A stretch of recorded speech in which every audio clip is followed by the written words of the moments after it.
Assalamualaikum warahmatullahi wabarakatuh.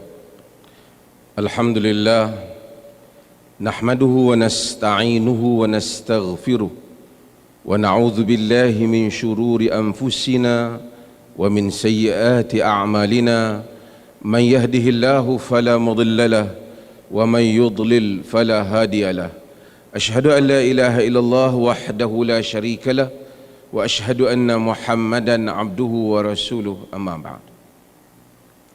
Menghadap ke buah duli yang teramat mulia Tuanku Raja Muda Perlis, Patik dengan ini menjunjung kasih di atas perkenan Tuanku untuk Patik memberikan sepatah dua ucapan dalam memahami ataupun menganalisa buku kewajipan memahami realiti sebelum berfatwa.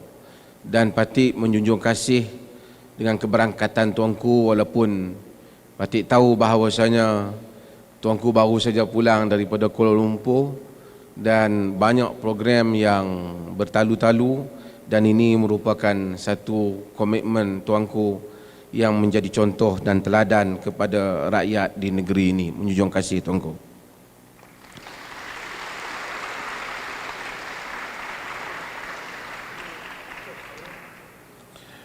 Yang dikasihi Tuan Haji Muhaimin bin Osman selaku pengarah IPG Kampus Perlis, yang dikasihi Al-Fadil Ustaz Muhammad Nazim Maknur yang merupakan CEO MAIPS, yang dikasihi Tuan Haji Dr. Hasman bin Hasan selaku pengarah JAIPS, kepimpinan IPG, hadirin dan hadirat yang dirahmati Allah Subhanahu wa taala.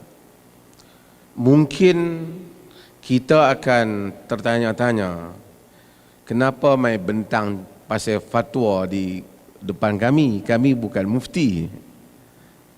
Tetapi sebenarnya fatwa berkait dengan semua orang Islam. Karena perkataan fatwa itu bermaksud memberikan pandangan hukum terhadap soalan yang ditanya ataupun isu-isu yang berlaku. Apa saja pandangan hukum agama, dia adalah fatwa. Cumanya apabila fatwa itu diinstitusikan, maka ada fatwa yang rasmi, ada yang tidak rasmi. Dahulu-dahulu di dalam sejarah perkembangan keilmuan di dalam Islam, apa saja yang dikeluarkan pandangan hukum oleh para sahabat Nabi, the companion of the Prophet sallallahu alaihi wasallam, dikira sebagai fatwa. Maka kita ada fatwa Sayyidina Umar, kita ada fatwa Ibnu Umar, kita ada fatwa Ibnu Abbas. Mereka mengeluarkan fatwa. Kemudian ulama-ulama yang mengambil ilmu daripada mereka mengeluarkan fatwa. Fatwa biasanya dikeluarkan bagi hukum-hukum yang tidak jelas. Hukum-hukum yang jelas tidak memerlukan fatwa kerana jelas kenyataannya dalam Al-Quran. Haram arak tak perlukan fatwa. Haram riba tidak perlukan fatwa.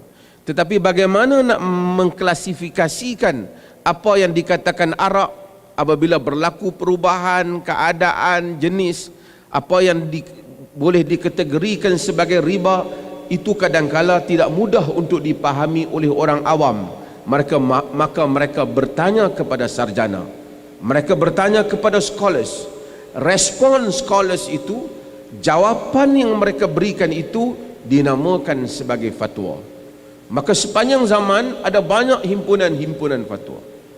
Namun apabila kerajaan telah menginstitusikan fatwa, yakni apabila kerajaan melantik mufti-mufti yang rasmi, maka dengan itu menyebabkan negara mempunyai fatwa yang rasmi. Dalam masa yang sama sebenarnya pandangan-pandangan hukum yang dikeluarkan oleh sesiapa saja, ia juga adalah fatwa. Cumanya soal sejauh mana pandangan hukum itu tepat ataupun tidak, itu memerlukan semakan. Bererti setiap hari kita berinteraksi dengan fatwa bagi orang Islam, kerana kita akan bertanya, apa hukum ini? Apa hukum ini? Apa hukum bagi kejadian ini? Apa hukum bagi peristiwa ini?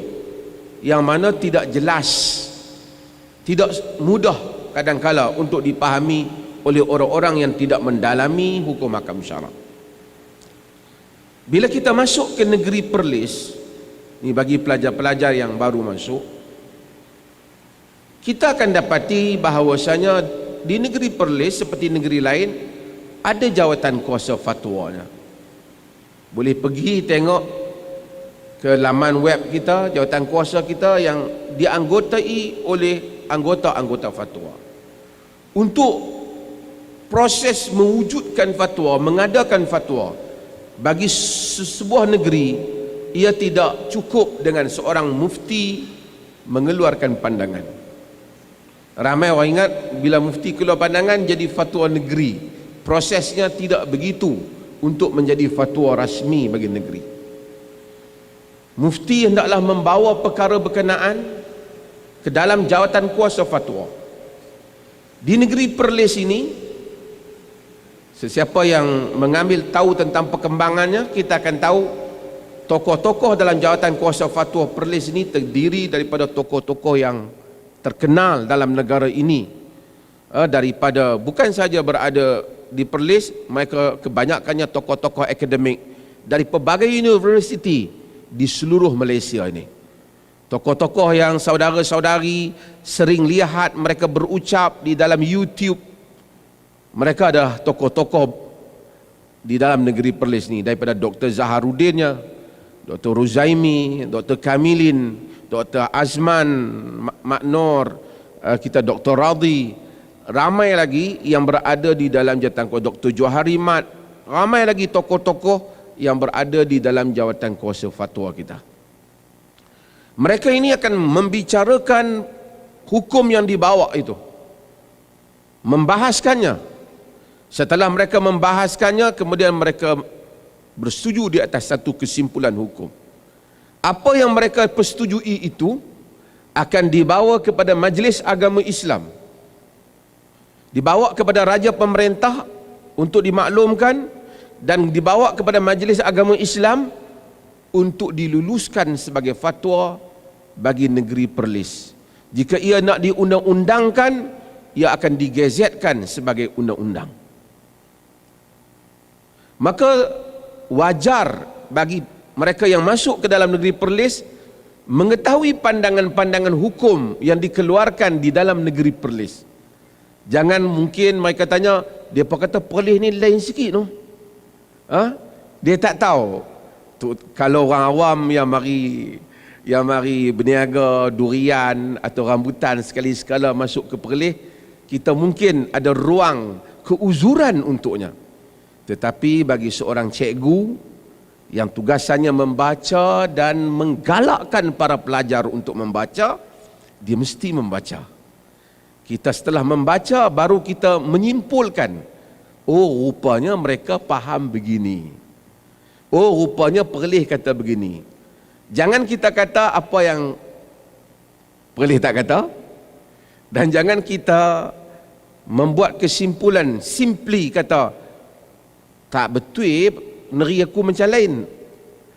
Kerana di dalam fatwa asasnya ialah argument, asasnya ialah penghujahan.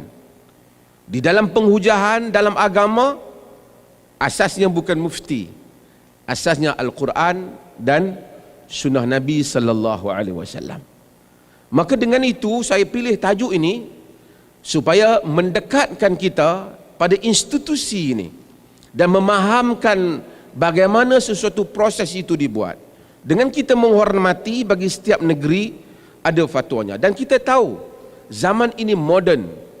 Di tangan saudara-saudari ada handphone, ada smartphone yang saudara-saudari boleh membandingkan fatwa-fatwa yang dikeluarkan oleh sesiapa saja dengan fatwa-fatwa yang ada di dunia ini. Jangan kita kecilkan skop pemikiran kita. Kalau tengok fatwa Perlis kata macam ni, jangan tengok fatwa negeri kita saja. Tengok fatwa antarabangsa kata apa. Tengok fatwa yang bersidang di Jeddah kata apa. Majma' Al-Fiqh Islami kata apa, tengok European Council fatwa kata apa, supaya baru kita lihat sejauh mana fatwa yang dikeluarkan oleh negeri Perlis itu, di mana standard yang telah mereka keluarkan, supaya kita boleh buat perbandingan kekuatan, penghujahan, alasan, kemunasabahan fatwa-fatwa yang dikeluarkan. Okey, sebab itu maka ruang ini baik, nanti kita akan ada ruang soal jawab, mungkin kita akan boleh bertanya beberapa hal. Saya akan ringkaskan buku yang ada di tangan saudara-saudari ini, Kewajipan Memahami Realiti Sebelum Berfatwa. Buku ini terbitan Jabatan Mufti yang dibiayai oleh Majlis Agama Islam dan Adat Istiadat Melayu Perlis, MAIPS. Saudara-saudari dapat percuma, bahkan seluruh Malaysia, mereka yang menonton ini, saya tahu banyak dalam dua-dua Media Tajdid dan Suara Sunnah ni yang menonton seluruh Malaysia, dan sebelum nak sampai malam akan mencapai berpuluh-puluh ribu yang lihat ini. Mereka kena tahu bahawasanya buku ni diedarkan percuma wakaf MAIPS kepada umat Islam. Maka orang mungkin akan tanya, duit MAIPS pergi mana? Sebahagian daripada duit MAIPS ialah sumbangan ilmu yang MAIPS berikan kepada umat Islam di Perlis dan seluruh Malaysia, siapa saja yang nak ambil. Dan ribuan buku ini orang hantar, hubungi Jabatan Mufti. Kalau kita edarkan, kita bagi tahu pagi je, tak ada nak 2 hari, seluruh negara, Singapura, Indonesia minta supaya kita hantar buku ini pada mereka. Kita hantarlah, tapi duit pos dia kena bagilah. Tapi artinya buku ini diperolehi dengan percuma melalui sumbangan MAIPS. Saya sebut ni bagi mereka-mereka yang mendengar ini di mana saja berada, maksudnya jika mereka menyumbang pada MAIPS, berbaluilah sumbangan itu kena kembali pada umat Islam, buku-buku yang berbagai. Bukan buku saya saja, buku tokoh-tokoh yang lain juga. Boleh Ustaz Nazim? Okey. Saudara dan saudari sekalian, apa yang kita bicarakan dalam buku ni? Buku ni dia nak menceritakan bahawasanya sesuatu hukum yang nak dikeluarkan, fatwa semasa, dia mesti mengambil kira realiti keadaan. Realiti ini ada berapa? Keadaan masa itu, diri orang yang bertanya, suasana yang melingkungi, mungkin keadaannya. Saya nak buat contoh tuan-tuan. Kita jumpa satu orang, dia sihat. Dia tanya kita satu soalan. Orang yang bertanya kita soalan, adakala dia dalam keadaan sedih. Itu perasaan dia. Adakala dia baru ditimpa musibah. Orang yang bertanya kita juga, kadang-kala dia tidak ditimpa musibah, tapi latar dia seorang miskin. Orang yang bertanya kita, mungkin juga dia seorang kaya.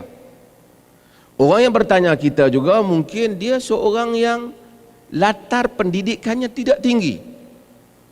Sebagai cikgu, kita memang akan ambil kira jawapan tu. Ni cikgu kan kita belajar pedagogi yang berbagai-bagai ini. Kita mesti mengambil kira apa soalan itu. Saya selalu sebut dalam buku saya, siapa yang baca dalam bahasa Arab, As-Sababul Wurud yang dicetak oleh Beirut, Lebanon. Saya kata ini adalah perkara yang mengambil kira disebut sebagai al-bu'du al-mukhatibi wal-bu'du al-mukhatabi.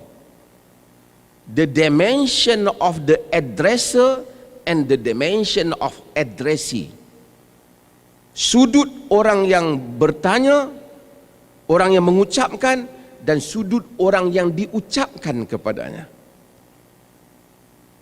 Ini di dalam pendidikan, di dalam menguruskan pelajar-pelajar kita. Fatwa juga demikian. Ada keadaan zaman dahulu yang tak ada sama pada zaman kemudian. Oleh kerana itu, apabila kita baca buku-buku fatwa, kita akan jumpa hal-hal yang sebegini. Di dalam agama dia ada 2 perkara. Satu perkara dinamakan as-sawabit.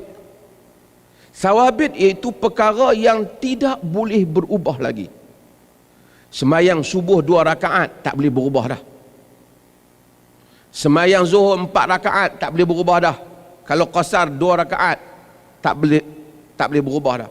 Kut subuh nak qasar jadi 1 rakaat tak boleh. Puasa pada bulan Ramadan tak boleh berubah dah. Kut kita cadang bulan Ramadan ni panas sangat, kita buat bulan Rejab pula kot. Tak boleh. Menghadap kiblat ke arah Mekah, ke arah Kaabah tak boleh berubah.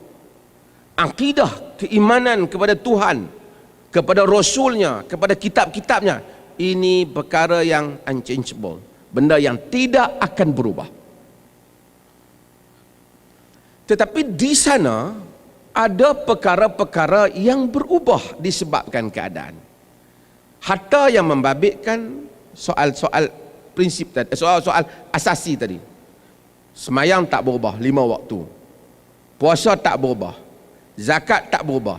Haji tak berubah. Sebelum saya nak pergi bab tak berubah ni, diperlih kita bab-bab yang ni kita macam street sikit. Kita tak mau tambahan. Kita mau kalau boleh benda ni maintain macam zaman Nabi. Sebab ini soal pahala antara kita dan Allah. Kita tak mau benda ni kita duk pi edit hak Nabi duk ajak. Bagi hal ehwal yang membabitkan soal ibadah mahdah, ibadah antara kita dengan Allah. Sebab tu tengok kenapa diperlih tak ada macam tu. Kenapa mereka tak buat kuat macam ni? Kita maintain macam mana ia berlaku pada zaman Nabi. Itu alasannya. Habis itu kami tengok mereka tempat lain buat, tak apalah. Kita tak ulas salah orang lain tu. Kita beritahu hak kita dulu. Kalau mereka tanya baru kita ulas. Kita kekal. Kenapa diperlih tak ada yang ni? Kenapa diperlih nanti banyak? Ada benda yang khilaf. Kenapa diperlih bismillah perlahan umpamanya. Kadang-kadang orang mai diperlih ni dia heran. Perlih ni pelik pada orang, dia bismillah semayang subuh, semayang fardu ni bismillahirrahmanirrahim, alhamdulillahi rabbil alamin, baru dengar bismillah tak ada ya. Tapi dulu mungkin orang tak pernah pergi mana, handphone tak ada, smartphone tak ada, nak pergi Mekah pun ada duit baru boleh pergi Mekah, baru tengok oh di Mekah sama dengan perlih. Tapi sekarang ni dunia begitu mudah.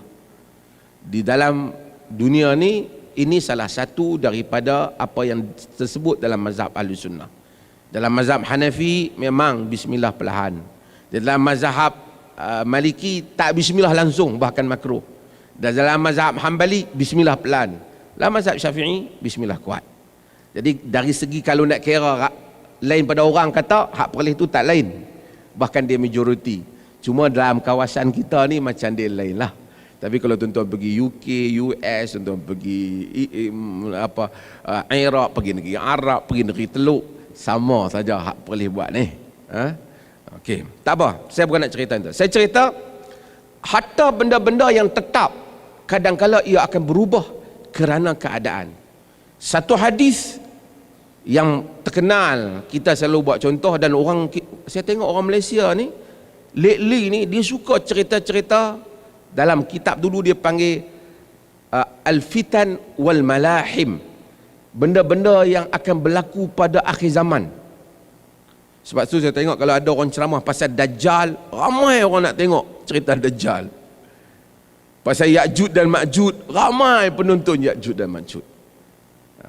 Tapi kita semua tahu Nabi sebut tentang Dajjal. Nabi kata Dajjal ni akan datang 40 yauman. Berapa hari? Ustazah, berapa Ustazah Arba'un? 40 hari. Kata Nabi, yaumun kassanah. Dalam 40 hari Dajjal datang, satu hari tu tempoh dia tu macam dengan setahun. Wa yaumun kasyahr, ada satu hari tapi panjang dia tu macam sebulan. Wa yaumu ka Jum'ah, ada satu hari tapi panjang macam seminggu. Jumaat, satu Jumaat namanya. Wa sairu ayyamihi ka ayyamikum, dan semua hari-hari dia yang balance tu sama macam hari-hari lain. Kalau kita biasanya Bila Nabi sebut Dajjal, kita akan tanya, Rasulullah, Dajjal ni tinggi ke rendah? Gemuk ke kurus? Tetapi para sahabat, dia punya attention dia punya dia berbeza. Dia punya fokus dia juga berbeza. Dia tak tanya Nabi, Rasulullah, Dajjal ni tinggi ke rendah, hidung dia macam mana? Dia tak apa fokus tajuk tu. Dia tanya, ya Rasulullah, al-yawmul ladzi kasana atakfina fihi salatu yaumin. Wahai Rasulullah, hari yang macam setahun tu cukup ke kalau kita sembahyang sehari ya? Tu dia punya fikiran sahabat. Maksudnya kalau satu hari tu masa dia macam setahun. Macam saudara-saudari faham kan? Maksud apabila matahari terbit, artinya sehingga dia nak tenggelam, dari segi tempoh masa setahun. Because kita kiraan sekarang, yalah, of course kita akan tengok jam kan, tapi hari dihitung dengan terbit dan terbenamnya matahari. So ada 3 hari Dajjal yang beza. Hari terbit dan terbenam tu, satu hari tu macam setahun tempoh dia. Jadi sahabat kata, kalau macam tu cukup semayang satu hari. Maksudnya semayang ni 2 bulan, 3 bulan pula baru semayang kan. Kalau dikira jam lah, walaupun matahari memang tak tenggelam lagi. Nabi SAW kata, uqduru lahu qadrahu, kamu sukat time dia. Bila nak sukat time dia, kita pakai apa? Nabi tak kata kamu tengok jam tak ada masa tu. Pakai jam. Baru kita boleh sukat. Walaupun masih malam, tapi ni waktu zuhur ni. Waktu zuhur ni. Sebab Nabi suruh sukat. Apa yang saya nak bawa ialah apa? Semayang tak berubah. Tapi apabila keadaan berubah, semayang yang ikut waktu jadi tak ikut waktu.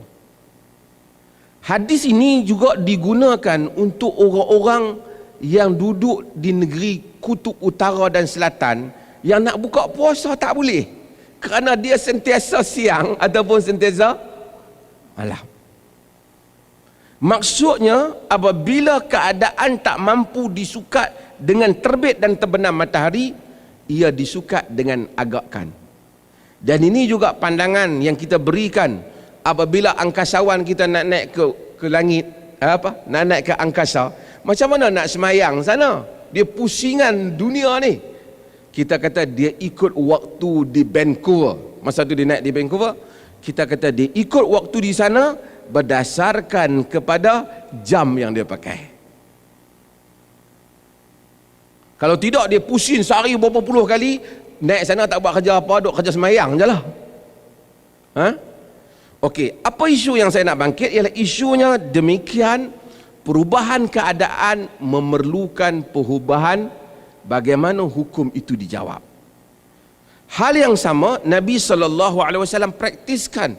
Contoh ni saya selalu sebut, siapa ikut kuliah saya, mereka akan dengar. Satu orang muda datang di dalam majlis Nabi SAW. Dalam hadis yang diriwayatkan oleh Imam Ahmad, dia kata, ya Rasulullah, uqabbilu wa ana saim. Wahai Rasulullah, aku nak cium isteriku sedangkan aku berpuasa. Nabi kata, la, jangan. Nabi kata. Datang satu orang tua dalam majlis yang sama, ditanya yang soalan yang sama, ya Rasulullah, uqabbilu wa ana saim. Wahai Rasulullah, aku nak cium isteriku sedangkan aku berpuasa. Nabi SAW kata, na'am. Nabi kata, ya.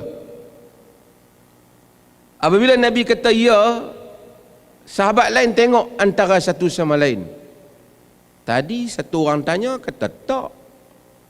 Orang lain tanya soalan yang sama, Nabi kata ya. Nabi SAW kata, inna syaikha yamliku nafsahu. Nabi kata orang tua dapat kontrol diri dia. Ni pun cikgu sama jugalah. Cikgu bila jawab soalan tak boleh sama antara murid yang cikgu, nak pergi toilet misalnya nak pergi tandas, dengan hak duk pergi tandas kerap memang kerana dia ni tak boleh kontrol diri, yang duk pergi tandas kerap kerana malas nak pergi kelas. Kadang-kadang saya semalam saya sembang dengan, sekarang budak-budak cerdik lah, dulu-dulu, zaman dulu budak-budak, kadang-kadang cikgu dulu dia kadang-kadang dia tak bagi alasan, dia pun boleh pukul orang. Bila tak bagi alasan, kita pun tak tahu. Saya masih ingat satu kawan saya, masa zaman tu saya sekolah di Penang, di seberang Perai. Masa zaman tu agung dia ialah Sultan Ahmad Shah. Ini Sultan Ahmad Shah, Sultan Pahang yang mangkat pada tak lama dulu. Dia datang melawat, berangkat ke Pulau Pinang, lawatan di Raja, turun dengan helikopter. Helikopter dia turun tu, dia turun di sekolah saya. Jadi orang kampung ni tak pernah tengok raja ni. Penang bukan ada raja. Raja Gopal ada lah. Jadi nak tengok yang masa tu bukan raja, yang di-Pertua Agong. Dia tengok dengan polisnya, dengan sambutan, dengan orang sediakan. Turun helikopter, ambil ni kereta, ambil. Kira sejarah lah. Walaupun tak masuk sekolah tu sangat, turun di padang ya. Sejarah. Bila mari kelas berapa lama, cikgu tanya murid-murid, zaman dulu cita-cita nak jadi apa? Dulu sekarang tak ada dah karangan tu, cita-cita saya. Tak standard lah karangan tu kan. Dulu macam tu lah, saya sepasang kasut kan. Saya kan. Tapi dia apa, menjadikan kita kreatif berfikir. Semua orang tanya, dulu mana kampung macam saya, bukan tahu pensyarah universiti pun tak tahu. Doktor pakar lagi tak tahu. Kok nak jadi YouTuber kan lagi tak ada lah zaman tu. Seorang jawab polis, tentera, nak jadi cikgu. Seorang kawan saya dia kata dia nak jadi yang di Pertua Agong. Cikgu kata kat dia, tak boleh, pilih cita-cita lain. Dia baru saja tengok Agong. Dia kata tapi saya nak jadi yang di Pertua Agong. Cikgu kata tak boleh, kamu kena pilih cita-cita lain. Dia lepas kelas dia heran, dia kata apa cikgu, orang lain semua boleh, aku seorang dia tak bagi. Pasal dulu kan cikgu tak bagi alasan, cikgu tak beritahu kamu ni bukan keluarga dia raja, kamu bukan anak raja, bin pun awang ya, jadi tak boleh lah kan. Dia tak bagi alasan. Dan dia tidak, mungkin kerana dia fikir budak ni kalau terang pun keluarga dia raja, cikgu nak kena terang pula apa masuk kerabat dia raja tu. Tapi zaman sekarang berkembang, manusia lebih mencapai. Sebab itu kita berbicara kepada orang, kita jangan jadikan Allah, ustaz-ustaz khususnya ni, kalau ada yang ustaz-ustaz, hampa ni orang awam ni, hampa tak faham, jangan banyak bertanya, siapa banyak bertanya lemahlah imannya. Tak boleh. Nabi SAW bila dia Nabi bagi jawapan yang berbeza, pasal apa orang tua tu boleh, yang muda tak boleh. Nabi kata orang tua tu boleh kontrol diri dia. Maksudnya kalau aku benarkan orang muda cium isteri dia, dia tak berhenti setakat cium tu, dia akan pergi lebih daripada itu. Dan ada hal yang sama. Saya buat contoh selalu, korban. Tahu korban? Korban Nabi SAW bila korban pada 1 tahun tu, Nabi kata, man dhaha minkum fala yusbihanna ba'da thalithatin wa baqiya fi baitihi minhu syait. Siapa yang sembelih korban di kalangan kamu, jangan sampai lebih daripada 3 hari masih ada lagi daging di rumah dia. Maksudnya kalau buat korban sebelum 3 hari, make sure everything distributed, finish.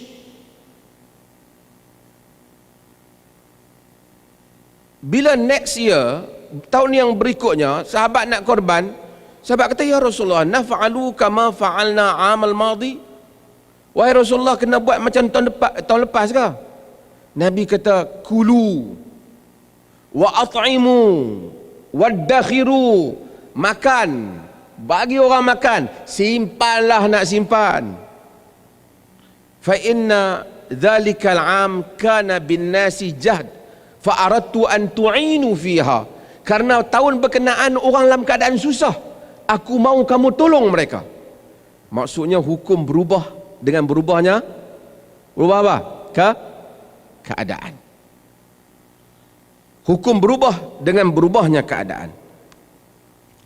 Saudara dan saudari sekalian, sebab itu bila saudara-saudari baca hadis Nabi, saudara akan dapati ada orang tanya Nabi, ya Rasulullah, ayyu a'malil afdal? Wahai Rasulullah, amalan apa yang baik? Ada yang Nabi jawab salat pada waktunya, ada yang Nabi kata buat amalan sedikit tapi berterusan, ada yang Nabi kata iman dengan Allah, ada yang Nabi SAW kata kamu puasa. One same question, different answers. Because why? Because of different background of the orang yang bertanya, of the addressee. Orang yang bertanya itu berlatar belakang. Sebab itu cikgu yang baik, dia tidak memberikan jawapan yang sama kepada anak murid dia yang berbeza latar. Penceramah pun sama. Kita pergi ceramah di kampung, tuan-tuan, marilah kita membanyakkan sedekah. Dan orang kampung, makcik itu bukan kata sedekah, nak makan pun tak ada. So kita tak payah cerita sedekah, kita cerita pada supaya bekerja, sabar. Tapi kalau kita pergi ceramah di tempat orang korporat, kita suruh dia bersedekah, suruh dia membantu orang lain. Kerana different backgrounds of addressees, kerana perbezaan latar orang yang diungkapkan ucapan kepadanya. Agama mengambil kira persoalan-persoalan ini, tetapi letakkan dalam fikiran kita ada benda yang berubah dan ada benda yang tidak, benda-benda yang tidak berubah. Maka perkara-perkara yang tidak berubah, umpamanya ada adat, sekarang mungkin ada perkara yang mungkin kalau dibuat pada orang Cina tak boleh, buat pada orang Melayu mungkin boleh, dibuat di negara Cina mungkin boleh, dibuat di negara orang Melayu mungkin tak boleh. Sama juga, saya selalu buat contoh yang common lah, mudah faham. Agama larang lelaki menyerupai wanita, wanita menyerupai lelaki in terms of pakaian, penampilan, bukan in terms of makanan. Maksud dia ni lelaki ke perempuan lah. Dia tak boleh, agama tak boleh. Macam mana nak tahu dia sama tak sama? Tiba-tiba cikgu perempuan kita main kelas pakai songkok. Obvious lah, di tanah Melayu ni, di Malaysia ni, songkok lelaki. Ataupun guru kita main sekolah pakai skirt, cikgu lelaki, jelaslah itu pakaian perempuan. Tak boleh, sebab pada sisi uruf kita ia pakaian perempuan. Tapi di Scotland, kilt, skirt Scotland tu dipakai oleh lelaki. Dia tidak didefinisikan sebagai pakaian perempuan. Pakai kain batik Jawa tu, di kawasan Perlis ni kalau pakai, dia tengok, hang pakai kain bini hang lah. Pipi mayang subuh pagi-pagi pakai kain batik tu. Orang tua ni teruk dah, Datuk Imam ni kata terlibat dengan LGBT ke apa.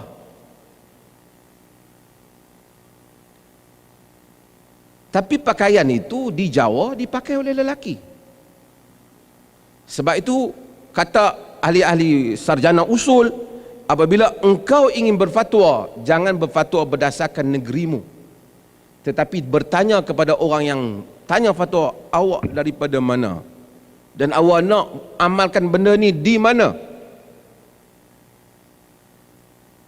bagi perkara yang membabitkan soal-soal muamalah ini. Agama, salah satu benda yang agama larang, libasus syuhrah dia panggil. Pakaian pelik pada orang. Sebab tu kita avoid dalam hidup ni pakai benda yang orang rasa dia ni betul tak betul ni. Walaupun kita rasa cantik, kita pakai, orang kata dia ada masalah lah. Kita kata telan ubat tak ancong lah apa kan. Tapi nak define pakaian pelik tu kena ikut masyarakat. Tuan-tuan pernah tengok jubah Afrika? Ustaz-ustaz ni pernah tengok? Jubah hak labuh tu, tangan dia labuh, kena lipat-lipat masuk ni, lipat-lipat masuk ni. Kalau kita pakai di Afrika, okey. Kita pakai di tempat kita, ganjil. Dia jadi syuhrah. Dia termasuk dalam larangan itu. Ada jubah yang bila kita pakai, ada topi tajam atas. Tengok. Orang Maghribi pakai. Tapi sekarang okey lah, pasal dunia dah antarabangsa. Tapi zaman dulu, kalau kita balik kampung kita, kita beli daripada Mekah, pakai kampung kita, tu imam terkejut. Ahli sihir mana semayang belakang aku? Lain pakaian itu. Maka syuhrah itu dilarang. Tapi bagaimana nak menentukan ia pelik ataupun tidak? Berdasarkan kepada uruf masyarakat. Hatta hukum. Kalau satu orang kata, saya bernazar tidak akan, ataupun saya bernazar akan sedekah 1 kilo daging kepada jiran saya. Apa orang Malaysia faham 1 kilo daging?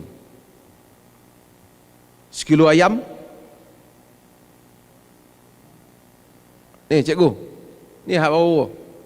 1 kilo ayam ataukah dia anggap 1 kilo daging? Ha? Lembu kan? Lembu. Tapi sebenarnya ayam tu daging tak? Ayam tu daging tak? Ikan pun sebenarnya daging ikan juga. Tetapi kalau orang tanya di Malaysia, bila disebut 1 kilo daging, mufti mesti tahu maksudnya nazar dia berkaitan dengan daging lembu. Artinya kalau dia tunaikan dengan daging apa? Ikan ataupun daging ayam, tidak tertunai maksud nazar. Walaupun dia boleh buat lawak, dia kata ayam pun daging juga, daging ayam. Tapi uruf tidak bermaksud begitu. Terutama kalau muamalat dia dengan orang, melainkan dia maksudkan, aku janji kepada kau, aku akan bayar kerja kau ini dengan 2 kilo daging. Mai-mai petang tu dia pun hantar 2 kilo ayam. Kata kau janji nak bayar 2 kilo daging dalam janji nak bayar kerja aku. Dia kata ayam pun daging juga. Boleh tak? Tak. Kerana istilah itu tidak merujuk kepada hal itu. Dia kata kami di negeri lain bila sebut ayam, daging, ayam masuk sekali. Tapi tidak di sini. Masuklah istilah-istilah yang simple, yang kadang-kadang saya buat contoh-contoh common lah orang buat kan. Tuak diperlih tak boleh. Kalau kata jom kita buat pergi minum tuak, tidak diungkapkan. Tapi tuak di negeri Kelantan, ada orang Kelantan ni? Ada Kelantan? Angkat tangan Kelantan. Tuak di Kelantan memabukkan tak? Ha? Mabuk tak? Orang Kelantan pun dah tak ada tuak lah. Okey. Tapi artinya istilah bagi setiap tempat berbeza. Fatwa, saya tak mau pergi dia. Fatwa dia ambil kira persoalan-persoalan ini. Jadi apabila sesuatu isu yang diangkat yang mungkin dahulu boleh, kemudian dia jadi tidak boleh.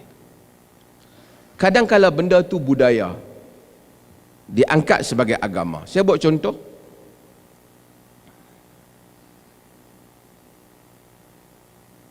Bila ada semangat Islam kuat di kalangan kita, Di IPG ni tak ada lah. Ramai orang cenderung nak pakai pakaian hitam, pakai tudung hitam.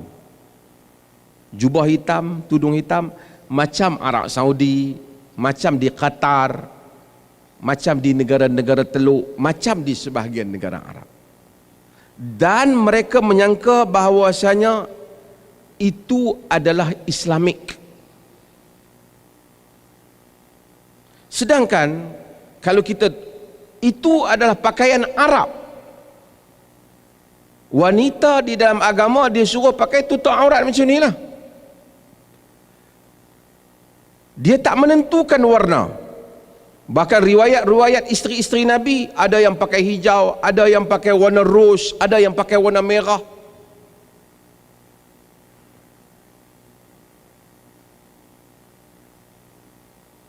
Ada hukum juga. Yang ni sebahagian tak setuju pendapat saya, tak apa.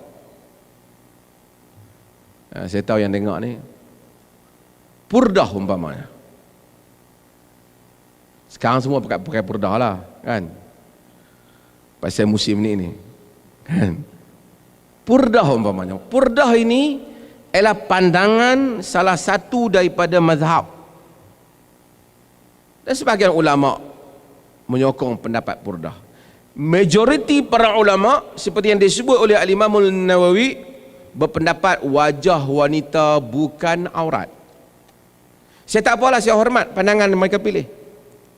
Tapi untuk mufti ataupun tokoh-tokoh agama yang berfatwa menggalakkan orang pakai purdah, terutama di negeri barat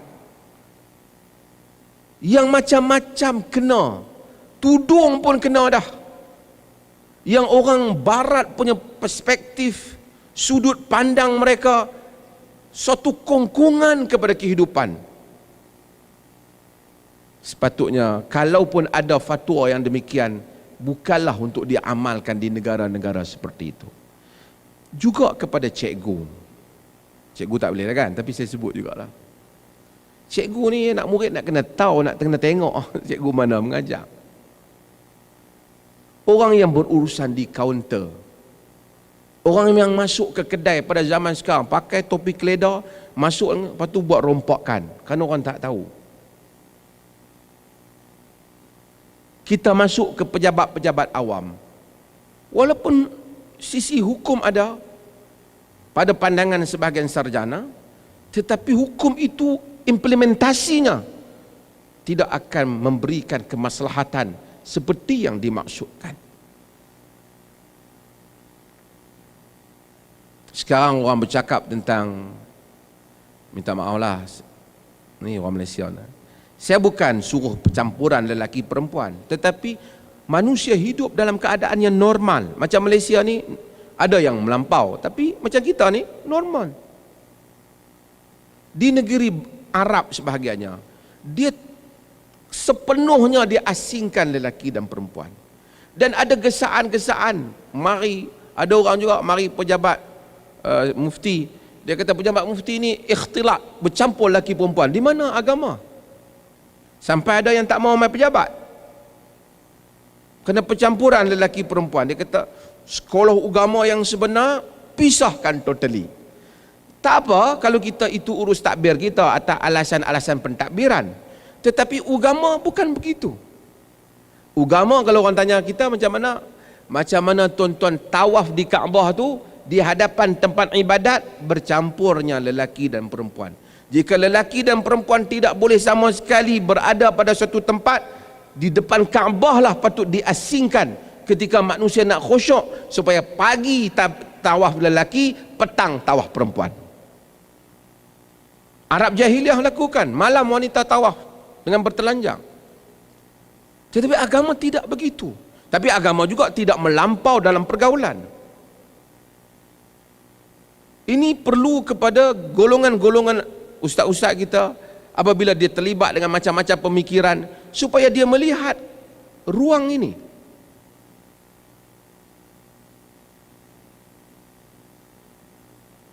Hind ni isteri Abu Sufyan.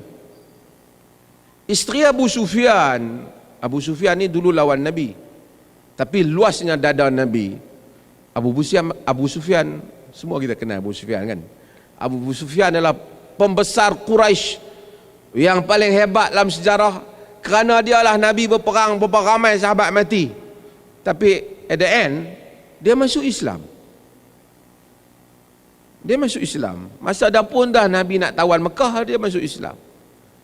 Tapi Nabi ni satu orang ahli psikologi yang bagus, hikmah yang Allah jadikan. Orang kata kepada Al-Abbas, kata kepada Nabi, wahai Rasulullah, Abu Sufyan sukakan pujian, suka diangkat, bagi sikit ke dah.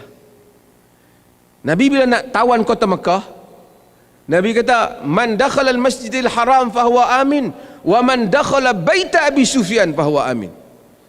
Siapa yang masuk ke Masjidil Haram dia selamat, siapa yang masuk ke rumah Abu Sufyan dia selamat.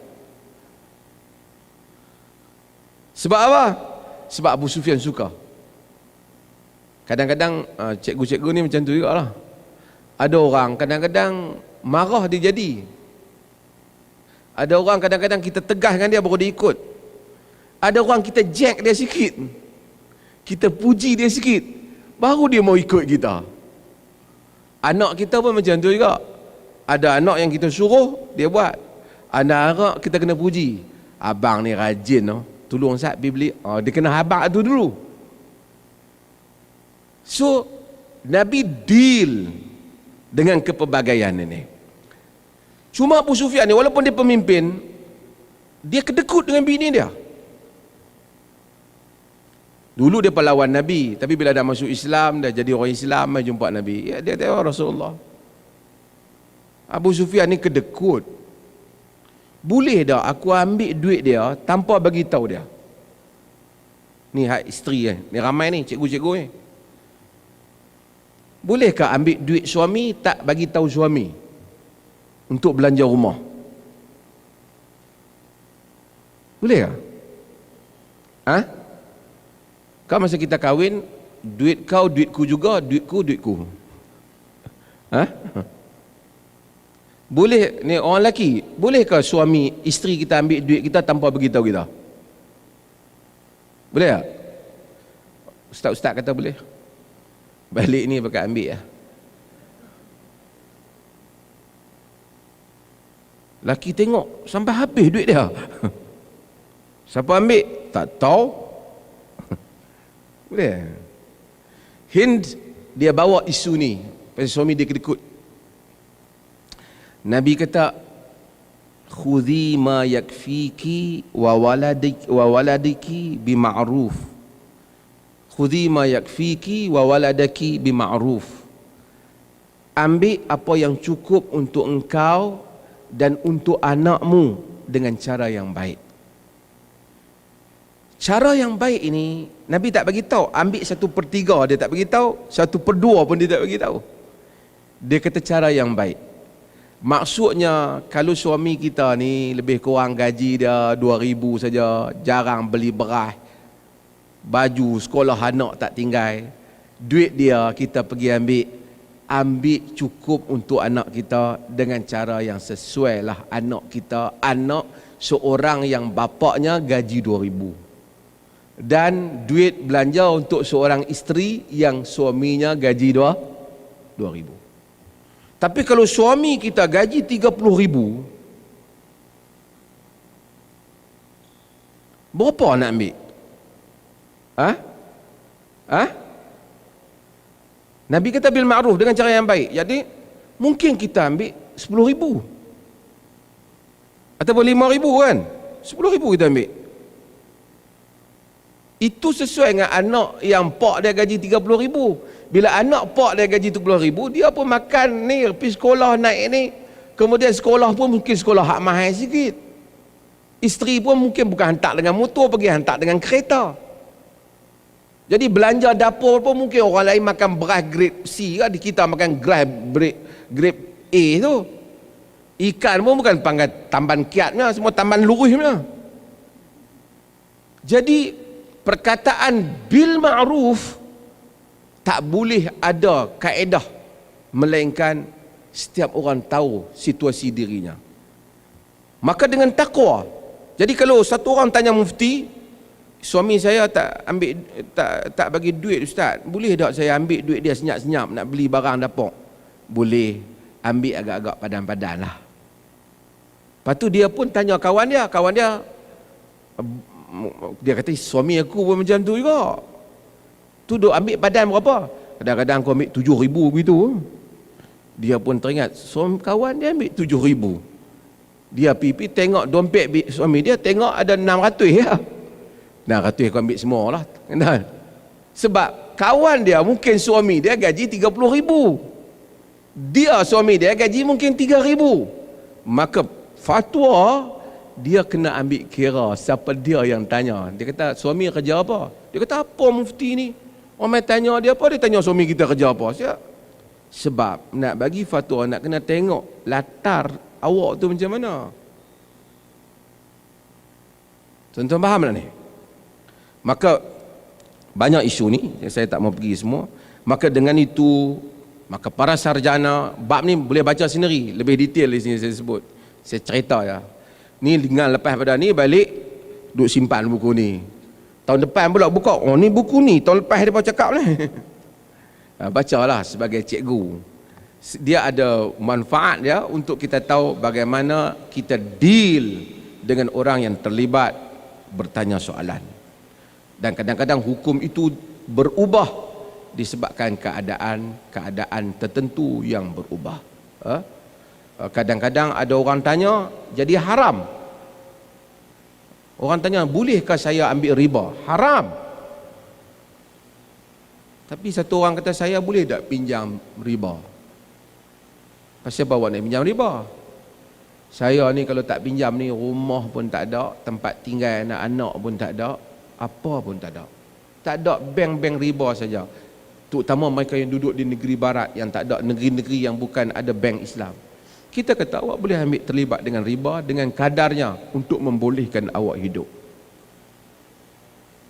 Kerana hukum ni bukan haram riba je, haram juga merosakkan diri. Wajib juga memelihara anak-anak, melindungi diri. Maka dengan itu fatwa ini dia mengambil kira hal-hal yang seperti itu. Terima kasih banyak saudara pengerusi. Saya tak tahu ada berapa minit lagi tau. Awak ada habis dah masa? Ada soalan. Bolehkah saya menggunakan ketamakan kuasa untuk mengendalikan sepenuhnya majlis ni supaya bolehkah? Supaya kita dapat sip masa. Bolehkah? Okey, jadi saya jemput terus untuk siapa yang nak tanya dan saya jawab terus. Nanti dua-dua puan pengurusi hanya bagi isyarat apabila masa sudah habis. Silakan siapa yang nak tanya.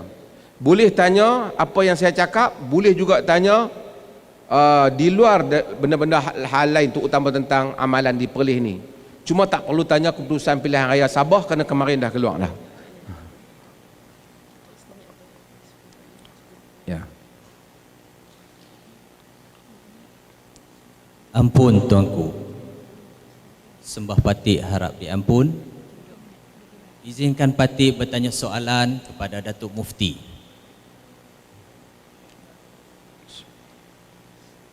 Kalau ditengok pada masa kini, sistem pendidikan kita semakin maju ke hadapan dan lebih mementingkan kepada melahirkan insan ataupun kemenjadian murid.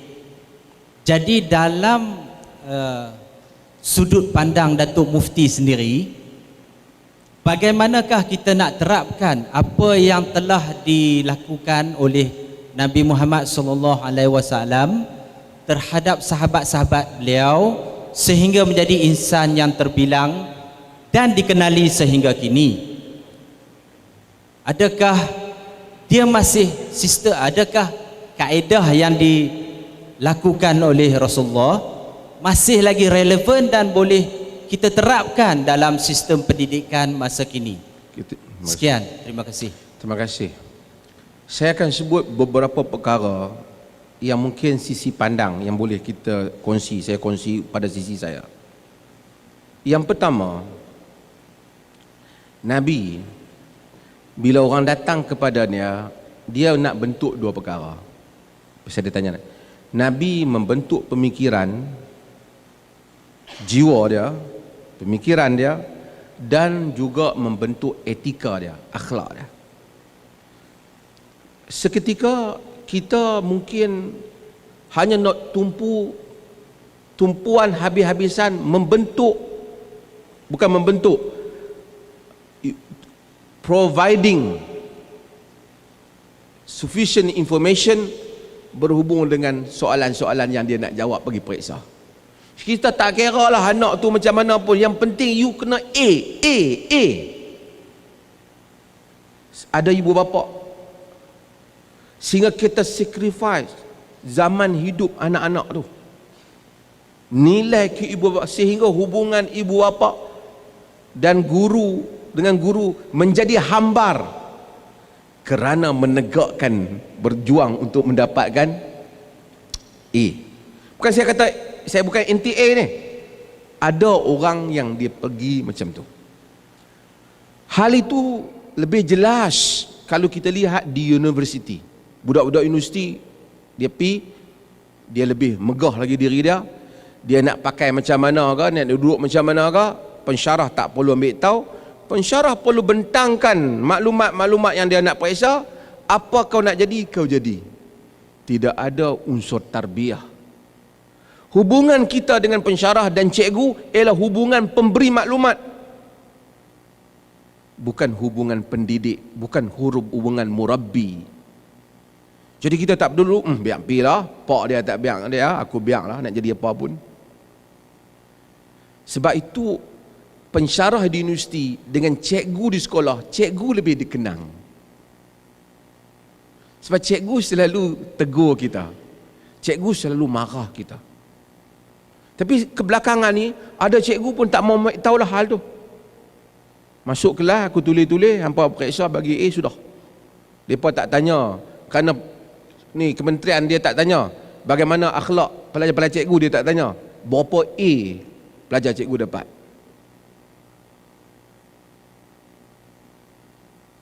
Akhirnya kita tengok perjuangan A ni dahsyat. Buat tuition, kaya tu ketika tuition. Tapi kita mengalami keruntuhan banyak di sudut pembentukan saksiah. Ada otak yang bagus, tapi tidak ada nilai peribadi yang bagus. Dan jika ini berterusan, saya tidak tahu, ramai orang, kita pergi ke Finland, kita pergi ke Jepun, mereka bukan Islam. Saya pergi ke Jepun, sekolah-sekolah mereka, dia satu program, dia kalau nak makan rebung tu, dia akan bawa pergi tengok pokok buluh, daripada mana dia berkembang, macam mana pokok tu membesar. Tujuan dia supaya dia appreciate alam, supaya dia jangan tahu makan saja. Dia kata tahu nak dapat rebung ni kena ada buluh ni, nak dapat buluh ni kena ada orang tanam dia, kena jaga. Kalau alam rosak, dia ni tak boleh tumbuh. That's how dia orang bentuk, educate pelajar-pelajar dia. Bukan perjuangan dulu, kerana ramai ibu bapa dia akan tanya, anak dapat berapa A? Bukan salah, it's okay. Tapi kita gagal untuk mengangkat nilai. Ada orang, tuan-tuan, bukan semua orang boleh dapat A dalam dunia ni. Bukan semua orang. Nabi ada para sahabat yang bijak, yang jadi Abu Bakar, yang jadi Umar, yang jadi Uthman, yang jadi Ali, yang jadi Abdullah bin Abbas, yang boleh jawab fatwa, boleh macam-macam. Tapi ada sahabat Nabi tak boleh. Khalid Al-Walid, dia duduk di medan perang. Dia daripada hari dia masuk Islam, dia hanya pergi perang. Dikatakan hanya beberapa surah pendek saja yang dia hafal. Dia tak, itulah kemampuan dia. Nabi kata, an-nasu kama'adiniz zahabi wal fiddah, khiyaruhum fil jahiliyah khiyaruhum fil islami idza faqahu.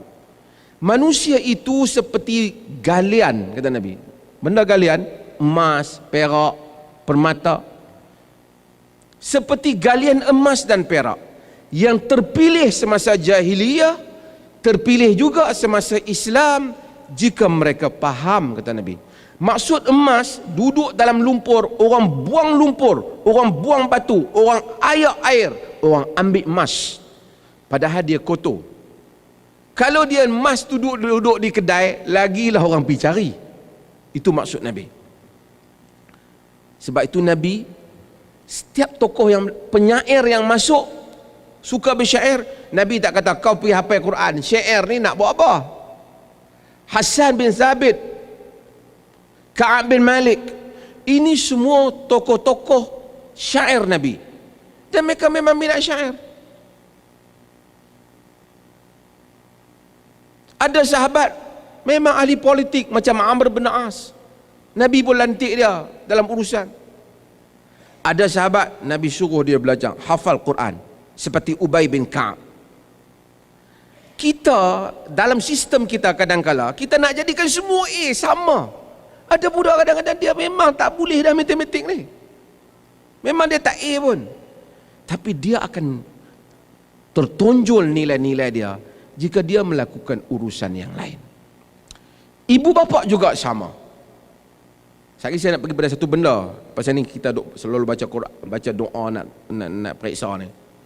Ibu bapa juga sama.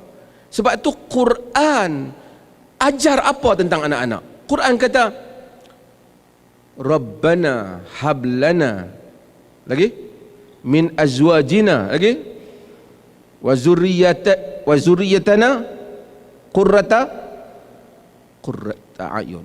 Rabbana hablana min azwajina wa zurriyatina qurrata a'yun. Zurriyatina qurrata a'yun. Wahai Tuhan, berikan isteri-isteri kami, zuriat keturunan kami, qurrata a'yun, penyejuk mata. Maksudnya anak kita ni apa saja, ada anak kerja tak besar, tapi sejuk perasaan kita. Walaupun dia mungkin tukang kebun di sekolah, bapak dia sakit sampai dia, mak dia susah dengan motor buruk tu pun pergi cari ubat kat mak. Tak pernah cakap bahasa yang terentak hati mak dia. Mungkin kerja besar tapi tidak qurrah a'yun, tidak penyejuk mata.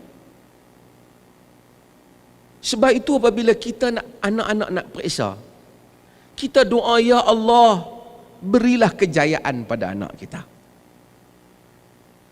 Not necessarily immediately kejayaan itu muncul dalam bentuk A dalam peperiksaan, tidak semestinya. Kita doa pada hari ini, tengok anak kita dapat C terap semua, tapi mungkin 7 tahun lagi dia jadi seorang peniaga yang bagus. Mungkin dia jadi pengusaha yang bagus. Ada syarikat, saya jumpa kawan saya yang dulu memang dia tak pernah, tapi sekarang dia jadi businessman yang bagus, jauh lebih banyak duit daripada kita lagi. Kalau itulah menjadi ukuran soal kejayaan dalam peperiksaan, supaya dapat kerja yang baik, dengan kerja yang baik dapat gaji yang baik. Kerana mentaliti, khususnya orang Melayu dulu, mentaliti nak makan gaji. Anak Cina sebahagian tak pergi sekolah pun, tak ada A pun yang dia kenal. Dia duduk di kedai bapak dia, dia berkembang perniagaan dia, kerana dia memang itu suasana dia. Artinya maksud saya, untuk kaya bukan mesti kena ada A. Bukan jangan patah semangat anak-anak kita tak dapat A, tapi mentaliti kita sebagai guru, supaya kita melihat bagi setiap sosok anak murid kita ini dengan nilainya.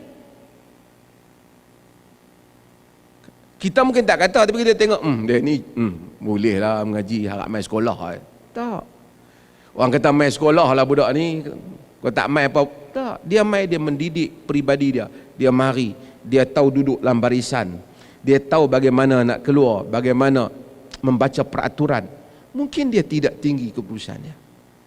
Guru-guru saya sebagai ibu bapa, tuan-tuan juga sebagai ibu bapa, guru-guru, kita bukan hanya untuk transfer maklumat pada anak murid kita, kita juga menyampaikan kepada dia hati budi sebagai manusia. Kalaulah tugas guru itu meng-A-kan budak, tak ramai guru yang berjaya.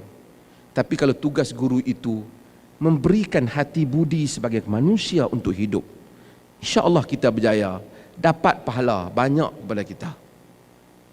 Budak tu tahu untuk buang sampah dalam tong sampah. Kalau tak main sekolah dia tak tahu tu. Baik untuk negara sebab cikgu dia ajar.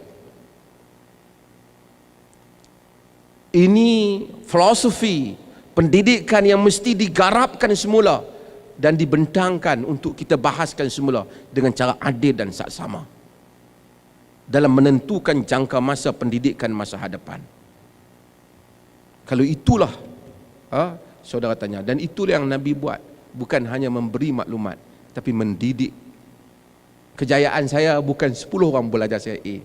Kejayaan saya, anak-anak murid saya tahu untuk menghormati orang lain, tahu untuk hidup sebagai warga Malaysia yang baik, tahu untuk berjalan sebagai manusia yang berperadaban. Kalau dia dapat A kemudian dia jadi orang besar, kemudian dia rasuah, pening kita. Terima kasih. Ada masa lagi? Habis? Habis dah? Habis dah? 2 soalan lagi, okey? Sila.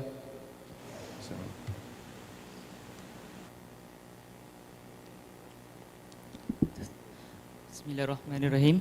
Assalamualaikum warahmatullahi wabarakatuh. Ampun tuanku, Sahibus Samaha Datuk Mufti, nama saya Muhammad Afiq bin Asrusani. Di sini saya ingin mengemukakan soalan pada Datuk Mufti. Di negara kita terdiri daripada banyak negeri dan wilayah, dan setiap negeri dan wilayah mempunyai mufti yang tersendiri dan berautoriti. Sekiranya berlaku konflik antara kalangan mufti dalam sesuatu hukum, apakah cara yang terbaik untuk pihak yang berautoriti bagi menangani konflik ini, dan apakah panduan yang sesuai untuk orang awam dalam isu ini? Sekian, terima kasih. Terima kasih. Bagus soalan. Ini ada kaitan dengan ni kan. Kita nak kena ini pelajar orang-orang berpendidikan ni. Dalam disiplin ilmu, untuk kita disiplinkan diri kita dalam semua hal, senantiasa kita bertanya takrif hidup kita. Hatta diri kita, guru ni apa takrif dia? Kena tahu. Orang tanya apa guru? Guru ni apa? Guru ngajang. Kalau itu takrif dia tak apalah. Semua benda. Apabila kita berkonflik, macam mana kita nak definisikan konflik yang kita maksudkan? Adakah konflik itu berbeza pendapat? Ataupun konflik itu bertarung, bergaduh? Atau berbeza cara? Hari-hari kita berbeza. Saudara berpakaian hitam, ada yang berpakaian putih, ada yang naik kereta mewah, ada yang naik kereta kurang mewah, ada yang kereta kurang laju. Manusia berbeza. Tak ada pun manusia dengan perbezaan menyebabkan manusia bertempur. Kalau manusia berbeza di dalam pandangan hukum, agama, dan perbezaan itu masih lagi di dalam frame, di dalam kerangka yang diizinkan, kalau perbezaan itu dalam kerangka yang diizinkan, maka agama itu dadanya luas.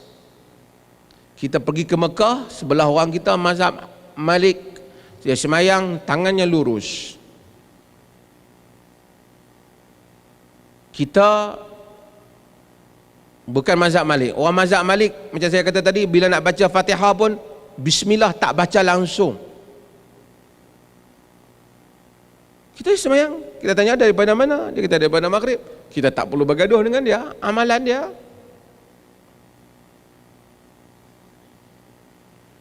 Agama, amalan kita. Melainkan apabila hal itu datang kepada urusan pentadbiran dan muamalah antara manusia. Yang ini urusan antara manusia. Saudara datang ke Perlis, saya beritahulah, di Perlis ini solat tadi saya sebut bismillah perlahan. Bismillahirrahmanirrahim. Alhamdulillahi rabbil alamin. Baru dengar. Di atas kaul-kaul yang saya sebut tadi. Subuh tak baca qunut. Macam mazhab Hanafi, macam mazhab Hanbali. Dan majoriti dalam dunia ni pun memang tak baca qunut. Saudara datang ke masjid, masjid amalan di Perlis ini adalah amalan majoriti para ulama. Kalau dilihat pada skop antarabangsa. Saudara amalkan sebab imam itu imam yang dilantik oleh pemerintah. Tak pernah pula kita kata siapa yang semayang subuh qunut tu tak sah. Kita tak pernah kata. Tapi kalau saudara balik ke negeri saudara, tu imam qunut, saudara makmum, saudara qunut je lah. Kalau saudara solat seorang di rumah, terpulang pada saudara bagaimana nak mengamalkannya. Itu satu bahagian. Perbezaan yang mempunyai pandangan-pandangan yang berbagai. Ada perkara yang tak dibuat. Disebabkan Nabi memang tak buat. Kenduri arwah tak dibuat di Perlis ini. Sebab Nabi tak buat. Dan ada larangan. Kitab-kitab mazhab Syafi'i, kitab-kitab semua mazhab tak buat. Macam di masjid-masjid di Perlis tak buat. Dan orang Perlis pun diminta agar tidak buat. Dengan nasihat supaya jangan buat. Karena itu tidak ada mazhab apa, memang tak dibuat. Walaupun mungkin di negeri kita buat, tapi di Perlis tak buat. Kalau dia nak buat juga di negeri dia, itu hal dia. Di Perlis dia tak buat. Sebab kita, habis itu Perlis tak raikan, kita raikan. Kita raikan yang mana ada pandangan-pandangan mazhab. Kalau saudara duduk di sorang-sorang di sini, mayang, saudara qunut, tak ada masalah. Tapi saudara kalau dilantik menjadi imam, yang dilantik oleh pihak penguasa, ulul amri di negeri ini ialah raja pemerintah. Raja pemerintah di negeri ini mewujudkan Majlis Agama Islam. Majlis Agama Islam itu dia ada pandangan-pandangan hukum berdasarkan kuasa ataupun peraturan-peraturan ataupun proses pandangan hukum yang saya sebutkan tadi. Maka saudara jika bertugas sebagai rasmi mengikut pandangan itu. Faham maksud saya? Ya, itu. Tapi cumanya sebagai pelajar, tak usahlah kata aku duduk di Perlis buat macam tu lah, balik aku buat macam lain. Itu layman. Orang yang tak mampu untuk mengkaji.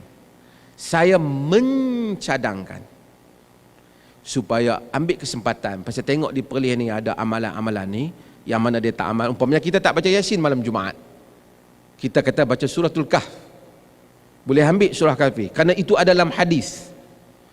Bukan kata orang Perlis ni tak suka Yasin, jangan buat balik cerita tu. Tak ada orang Perlis tak suka Yasin. Yasin salah satu surah daripada Al-Quran. Yang ada orang Perlis tak baca Yasin malam Jumaat. Nak baca malam lain, bacalah. Nak baca malam Jumaat pun boleh kalau kebetulan hari Jumaat. Tapi bukan purposely pilih hari Jumaat untuk Yasin, tak ada alasan, tak ada dalil. So yang adanya ialah surah Kahf. So kita punya maklumat tu kena ni lah. Tapi sebagai pelajar yang duduk di sini, saya mencadangkan. Sekarang zaman mudah. Di hujung, di tangan pun ada smartphone. Tengok kunut, pandangan kunut dalam pandangan. Cari, jangan cari hak Malaysia saja. Cari hak, kalau boleh Arab, cari yang Arab. Kalau boleh English, baca yang English. Supaya kita baca banyak pandangan. So orang yang luas bacaannya, luas mutalaahnya, luas pengetahuannya, banyak maklumatnya, lapang dadanya. Macam orang kampung kan, yang belajar baru 3 hari belajar silat tu, dia gaduh nak bertumbuk. Tapi kalau dia jadi maha guru dah, tak apa, orang tikam di meja dia tak bangkit lagi. Sekali baru-baru nak sampai, baru dia tepih. Sebab dia pengetahuan banyak, dia tahu aku tempih kat mana pun lepas. So kita, pelajar-pelajar yang datang ke sini, bukan no compulsion, kita tak memaksa apa yang kita percaya, tapi we invite you, kita menjemput untuk membaca. Kerana membaca, macam majlis kita hari ini, membaca adalah sesuatu yang baik. Tapi jangan baca one sided, jangan baca sebelah. Baca banyak-banyak, baca international fatwa, baca daripada tokoh-tokoh yang berauthority, scholars, great scholars, big scholars, leading scholars, tokoh-tokoh yang besar dalam dunia ni. Baca Al-Qaradawi ke, Munajjad ke, fatwa-fatwa daripada yang tu baca. Jangan pergi baca nama pun tak ada kan, itik putih ke, sendal malam ke, jangan baca yang tu lah. Yang nama, baca nama-nama yang besar. Okey lah, itu maksudnya. Kalau mufti negeri lain ada pandangan, mereka ada pandangan di negeri mereka, mereka laksanakan pandangan itu di dalam wilayah mereka. Di dalam wilayah Perlis, bukan pandangan mufti yang dilaksanakan, pandangan fatwa yang mana dibawa, diputuskan oleh raja pemerintah, itu yang dilaksanakan. Habislah. Satu lagi soalan. Okey. Ada satu. Oh ada, boleh ke? Kesian saudari kita di depan ni. Bagi combine soalan ya. Bismillahirrahmanirrahim. Assalamualaikum warahmatullahi wabarakatuh. Ampun tuanku, Sahibul Samaha Datuk Mufti, saya Nur Hafizah binti Hussein. Soalan saya, sejauh manakah wanita boleh terlibat dalam institusi fatwa, sama ada sebagai ahli jawatan kuasa, sebagai mufti, atau pelibatannya bagaimana? Sekian, terima kasih. Okey. Pertama, wanita boleh juga bagi pandangan hukum? Boleh. Wanita yang terkenal sekali di dalam memberikan pandangan hukum dalam agama, yang mula, bukan yang mula, yang paling ialah Aisyah radhiyallahu anha, isteri Nabi. Aisyah radhiyallahu anha memberikan pandangan-pandangan hukum yang kadang-kadang banyak pandangan dia mengkritik pandangan Sayyidina Umar, mengkritik Abu Hurairah, mengkritik Abdullah bin Umar. Begitu dominan Aisyah, isteri Nabi.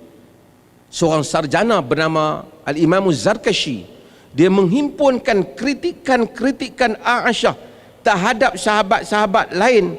Dia namakan buku itu Al-Ijabah Limastadrakat Aisyah ala Sahabah. Himpunan-himpunan kritikan-kritikan Aisyah terhadap sahabat, pandangan-pandangan di dalam riwayat, khususnya di dalam riwayat hadis. So, di dalam tradisi Islam, soal tokoh wanita memberikan pandangan hukum berlaku. Cumanya kadang-kala wanita ini dia ada sedikit kerana kekangan, kadang-kadang lelaki nak main jumpa dia nak meluahkan hukum-hukum yang bersifat personal itu mungkin beban, menyebabkan lelaki lebih dominan kerana lelaki itu lebih banyak bergerak dan seumpamanya. Tetapi rawi-rawi hadis seperti Aisyah binti Sa'ad di kalangan tabi'in dan ramai lagi yang meriwayatkan daripada mengambil riwayat daripada para sahabah, termasuk juga Ummu Salamah memberikan pandangan-pandangan dia dan meriwayatkan daripada Nabi SAW. Current punya keadaan, saya pun baru ni ada perhimpunan orang ahli-ahli fatwa dengan mufti. Ada satu orang bertanya saya juga, mana Perlis bagilah wanita sama dalam tu, bagus bubuh nama ni, kata. Ada tokoh juga dia kata ada. Dah ada 2-3 orang kata saya, bagilah Perlis, bagilah kerusi kat wanita sama. Kami wanita banyak ambil fatwa Perlis, tapi Perlis tak bagi kerusi untuk wanita dalam fatwa. Bukan tak boleh bagi, memang boleh bagi. Cumanya ialah kita nak kena ada ruang kekosongan dulu pasal dia enactment ni. Dia sebelum ni ialah bukan wanita tak pandai, tapi tokoh-tokoh tu dia tak muncul. Sekarang ni ramai yang dah muncul kerana dia nak fatwa ni banyak dalam fake. Jadi kita juga mempertimbangkanlah. Wanita boleh memberikan pandangan hukum, tidak ada masalah. Yang penting hujah dan alasan dia itu kuat. Ada alasan yang kuat, dia tak kira lelaki ke wanita, bagi pandangan diterima. Dan insya-Allah saya boleh ambil maklumlah bahawasanya memang bukan saudari saya sebut, ada orang duk sebut tak Perlis kena ada ahli fatwa wanita. Ada calon nampak saya. Tapi dalam majlis agama Islam ada 2 wanita. Salah seorangnya ialah tokoh dalam pendidikan juga. Ada 2 orang wanita. Okey, ada soalan tadi. Saudari kita. Ya.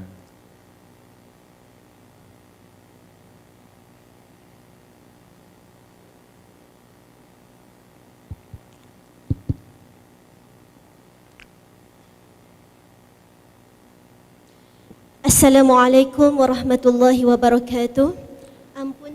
Ampun tuanku, izinkan Patik Syakirah binti Osman, kaunselor pentadbiran di IPG Kampus Perlis, ingin mengajukan soalan kepada Sahibus Samahah Datuk Mufti. Ampun tuanku. Datuk Mufti, saya ada satu soalan di sini. Berkaitan dengan organisasi. Soalan saya ialah kalau kita lihat dari aspek yang lebih luas, iaitu pembinaan sebuah negara Islam. Pembinaan sebuah negara Islam yang ada susur galurnya dan peraturan-peraturan yang tertentu. Okey, kalau kita kecilkan skop lagi, iaitu melihat kepada pentadbiran organisasi.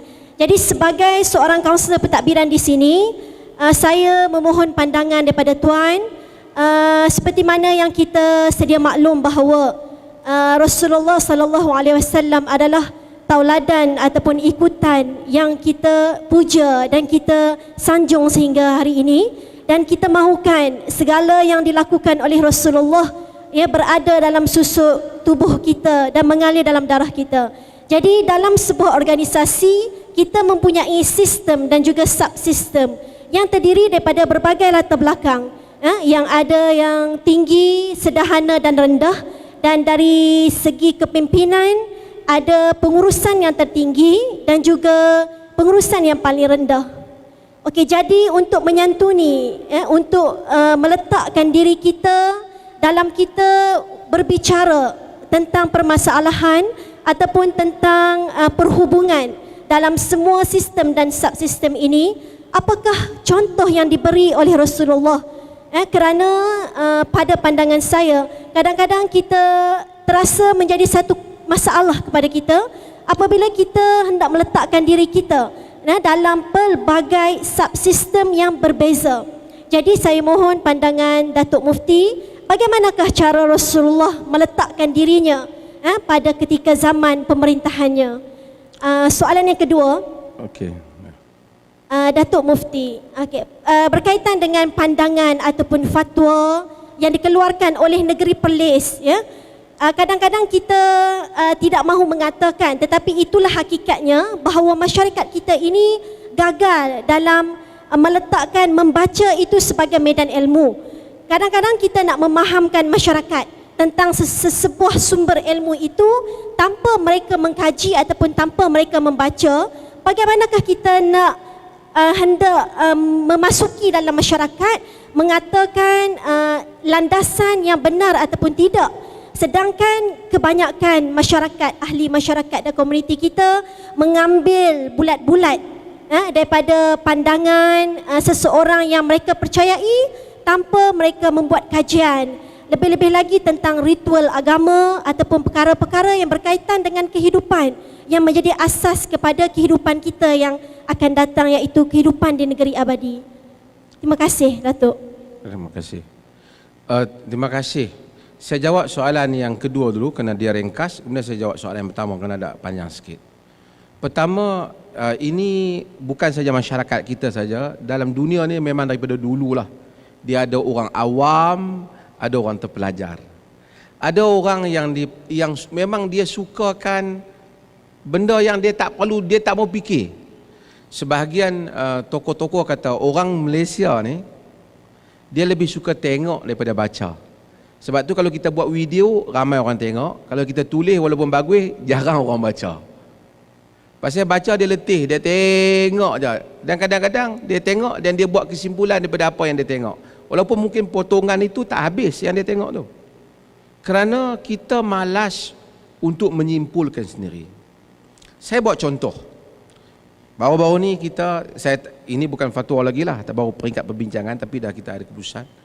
Kita bincang tentang apa itu yang dikatakan lambang salib. Kan kita tahu ada isu lambang salib. Semuanya benda jadi lambang salib. Yang ni lambang salib, haramkan apa gelang, haramkan macam-macam atas alasan salib.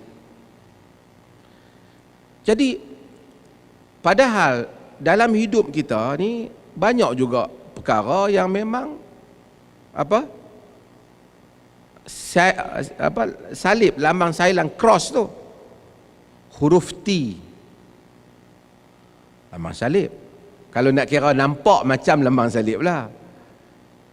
Simpang 4 nampak macam lambang salib. Tingkap, dulu ada kat mana orang suruh pergi buang tingkap tu pasal nampak macam lambang salib. Kerana dia begitu sensitif, sehingga kan baru ni ada bunga yang macam lambang salib, kemudian dibuat hiasan. Juga ada tokoh yang mengeluarkan ini salib, haram dipakai. Syarikat tu ada telefon saya, hak pemakai tu hantar macam-macam. Saya bukan ada hubungan dengan syarikat ni, tapi kita kata apa yang jelas dibuat dengan maksud salib, maka dia adalah salib. Apa yang dibuat dengan jelas nampak tak boleh ditafsirkan melainkan salib, walaupun dia tak kata buat tujuan salib, kira salib. Tapi apa yang boleh diandaikan salib dan diandaikan selain salib, sedangkan tujuannya tak pun disebut sebagai tujuan salib, maka tidaklah perlu diandaikan sebagai salib. Huruf T, lambang kenderaan ke, lambang simpang 4 ke, bunga yang ada 4 kuntum ke. Tapi orang, dia tak fikir, bila dia terima pandangan tokoh agama tu, dia tak fikir ni aku duk tulis huruf T tiap hari ni rosak akidah ke tak? Dia tak fikir. Kalau semua hak pangkah ni rosak akidah, T aku ni tak boleh ni. Dia tak fikir. Sebab, dan dia tak mau tanya. Kalau dia tanya, ustaz marah pula, tu boleh tak saya tulis huruf T? Dia tak tanya. Sedangkan itu bukan maksud salib. So ini adalah masalah, dan kita suka juga fatwa yang macam tu, kerana kita beranggapan lagi beban lagi berugama, lagi susah lagi berugama. Agama cenderung kepada memudahkan. Kan kata Aisyah tadi, ma khuyira Rasulullah sallallahu alaihi wasallam bainal amrayn illa ikhtara aisaruhuma ma lam yakun isman. Nabi tidak diberi pilihan antara dua benda, melainkan Nabi memilih yang paling mudah selagi tidak berdosa. So that is the approach of our Prophet sallallahu alaihi wasallam. Kerana bila dia nak hantar perwakilan pun dia akan kata apa? Yassiru wala tu'assiru, basyiru wala tunaffiru, mudahkan, jangan payahkan, bagi khabar gembira, jangan bagi orang lari. The same message setiap kali perwakilan nak hantar je, itulah yang Nabi akan sampaikan. So, tapi kita, orang kita pula, dia bukan jangan payahkan, dia suka hak mudah langsung, tak mau faham langsung. But sebagai pendidik, kesemua kita ni pendidik, kita mesti sentiasa berjuang memberikan maklumat. Kalau tidak, kita kata cerita pun tak faham, tak usah cerita apalah, biar dia ikut sudahlah. Kita tak memajukan bangsa kita dan umat kita, negara kita. Up dia orang, suruh dia dengar sehingga dia faham. Lama-lama dengan dia faham satu masalah, bukan masalah tu saja dia faham, dia akan educated di dalam banyak benda lain-lain dalam hayat dia yang dia akan mudah faham. Balik pada soal negara Islam tadi. So ini juga benda yang mungkin kita boleh ambil maklum. Pada zaman Nabi tidak ada complicated satu birokratik pentadbiran. Sebab Nabi ni hidup di dalam tribal system. Dalam zaman Nabi, semua benda sangat mudah. Ada perwakilan datang, mereka masuk jumpa Nabi dalam masjid. Nabi tak ada ni menteri pertahanan, ni menteri keuangan, tak ada. All these appointments ni, position tak ada. Bila berlaku saja, dia banyak ad hoc. Apabila berlaku saja, Nabi lantik. Sebab apa? Kerana organisasi adalah respon kepada kehendak semasa. Jadi zaman itu Arab mereka tak perlukan itu. Tak ada kata, cuma Nabi adalah ini penulis-penulis Nabi. Penulis kena ada lah sebab mereka bukan semua orang mampu tulis. Chop Nabi ada. Pasal orang tak baca surat melainkan kena ada chop, Nabi buat chop. Yang lain Nabi lebih melawat orang masuk dalam masjid, jumpa Nabi, Nabi uruskan mereka. Tapi kerajaan berjalan dengan baik. Kerana itulah sistem yang paling berkesan untuk masyarakat ketika itu.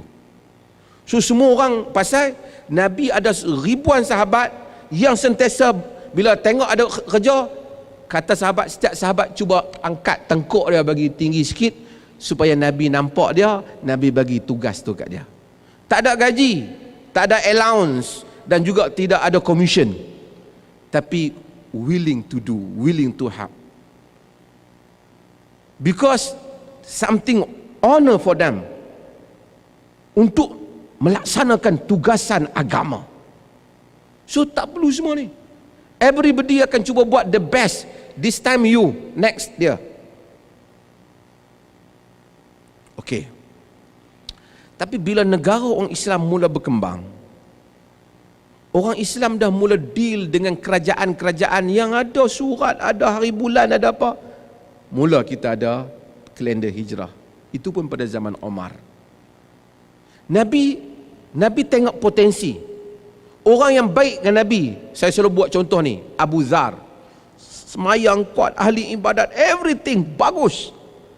Tapi bila dia mari minta jawatan kat Nabi, Nabi tak bagi. Nabi kata, ya Abu Zar, innaka dha'if wa innaha amanah wa innaha yaumul qiyamah khizyun wa nadamah. Wahai Abu Zar, engkau lemah, ini amanah, hari kiamat kelak rugi saja. Kecuali man akhadaha bihaqqiha wa adil ladzi ma'alaihi. Siapa yang melaksanakannya. Tapi mari kadang-kadang orang baru masuk Islam, minta jawatan, Nabi bagi. Pasal Nabi tengok background dia, dia memang ada skill dalam urus takbir. Ada orang bila minta jawatan, Nabi kata, nahnu la nuwalli hadzal amr man sa'alahu aw harisan alaih. Kami tak lantik jawatan orang yang minta dan orang yang teringin dengan jawatan. Tapi kadang-kadang ada orang mari, Nabi tengok, Rasulullah, saya boleh kendali depan ni, kau jadi. Nabi dapat mengenal potensi ni. Sebab tu hampir tak ada masalah. Kecuali adalah satu dua kes yang rasuah ataupun yang zakat yang semua kita baca. Dia pergi collect daripada Bani Salim, dia balik, dia letak harta-harta dia, kemudian dia kata, yang ni negara punya, yang ni hadiah depa bagi kat aku. Yang tu Nabi marah. Nabi kata, halla jalasa fi baiti abihi hatta ya'tiyahu hatta ta'tiyahu hadiah abihi ummi hatta ta'tiyahu hadiyatuhu. Dalam riwayat, hatta jalasta fi baiti abika au ummika hatta ta'tiyaka hadiyatuka. Nabi kata, balik pergi duduk rumah mak bapakmu sehingga aku dapat melihat hadiah itu diberi ataupun tidak. So Nabi nak tutup ruang rasuah. Pasal apa orang bagi hadiah kat kau jika dia tidak ada habuan? So Nabi putuskan dia. Ini the way Nabi uruskan pentadbiran. Maksudnya spiritnya apa? Letakkan orang yang berpotensi pada tempatnya. Organisasi respon kepada kehendak semasa. Tapi bila mari Saidina Omar mula ambil adaptasi sistem Parsi, adaptasi sebagian cara Rom, mula buat aturan-aturan, melantik pegawai-pegawai, mula sistem yang kebanyakannya originally bukan daripada our prophet, but daripada sistem yang lain. Kerana ini adalah soal takbir urus. Dia bukan soal agama, bukan soal semayang, soal apa. Takbir urus mengguna pakai kebijaksanaan orang. Sebab tu agama kata apa? Wa amruhum syura bainahum. Urusan mereka hendaklah mereka mesyuarat di kalangan mereka. Tapi dia tak beritahu nak mesyuarat 12 orang ke, meja panjang ke, meja bulat ke, mesyuarat dalam talian ke, mesyuarat online ke, mesyuarat dalam bilik mesyuarat ke, dia tak beritahu. Yang penting mesyuarat. Dapatkan asyiruni ayuhan nas, kata Nabi, wahai manusia, bagi pendapatmu padaku. Padahal wahyu ada. Tapi Nabi SAW mementingkan pendekatan memberi bermesyuarat.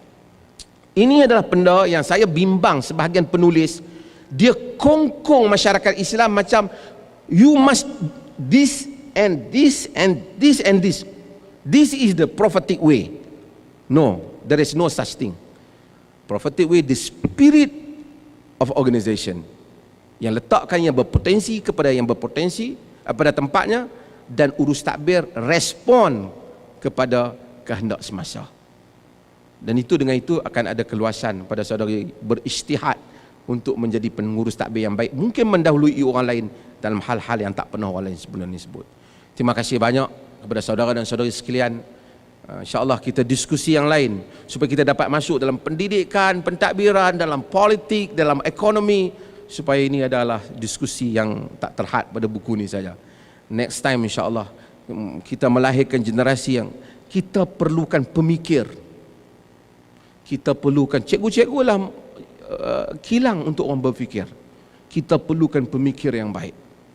Kita perlukan orang yang bagus pembacaannya, bukan banyak membaca, bagus analisanya, dan dapat respon kepada situasi dengan pantas. Kita perlukan banyak pemikir. Perlis ini perlu lahirkan banyak sekolah pemikiran yang bagus. Cikgu-cikgu dihormati, dan saya harap yang datang ni dengan semangat nak jadi guru. Saya suka tengok filem apa? Laskar Pelangi. Apabila pengetua tu tanya cikgu apa? Muslimah, kata dia, kenapa kau tak jadi isteri saudagar? Kau tidak, kau telah kaya di tanah Jawa ini. Kata dia, Pak, mimpiku itu untuk menjadi guru, bukan mimpiku menjadi isteri saudagar. Mimpi kita menjadi guru. Guru tempat orang mengambil ilmu. Daripada gurulah kemuliaan hidup kita. Sehingga orang walaupun pencen, orang kalau bekerja biasa pencen, tamatlah tugasannya. Tapi jika menjadi guru, sehingga duduk di katil di atas rumahnya, masih lagi orang bertanya kepada pendapatnya, kerana dia seorang guru. Terima kasih banyak. Sekian, wassalamualaikum warahmatullahi wabarakatuh.